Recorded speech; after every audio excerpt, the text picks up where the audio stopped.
మనకి ఒక పక్కన ఆస్ట్రేలియాకి అలాగే సౌత్ ఆఫ్రికాకి మధ్య సెకండ్ టీ20 జరుగుతూ ఉంది కదా. అయితే మొన్న చూసుకుంటే ఫస్ట్ టీ20 కంప్లీట్ అయింది. మరి ఆ ఫస్ట్ టీ20లో టిమ్ డేవిడ్ విజృంభించడం వల్ల ఆస్ట్రేలియా ఫస్ట్ టీ20కి గెలవగలిగింది. కానీ సెకండ్ టీ20లో చూసుకుంటే మరి సౌత్ ఆఫ్రికన్ ప్లేయర్ అయిన డెవాల్డ్ బ్రేవిస్ ఎరగదీసి పక్కన పెట్టాడని చెప్పాలి. ఎందుకంటే అతను కేవలం 41 బాల్స్లోనే 9 4లు అదేవిధంగా 8 6ల సాయంతో ఏకంగా 102 రన్స్ చేశాడు.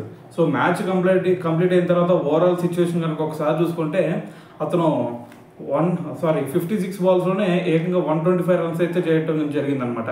అయితే ఓవరాల్ సినారియో కనుక ఒకసారి చూసుకుంటే వాళ్ళు ఏకంగా 217 రన్స్ చేశారు. 218 రన్స్ అయితే టార్గెట్ ఇవ్వడం జరిగిందనమాట.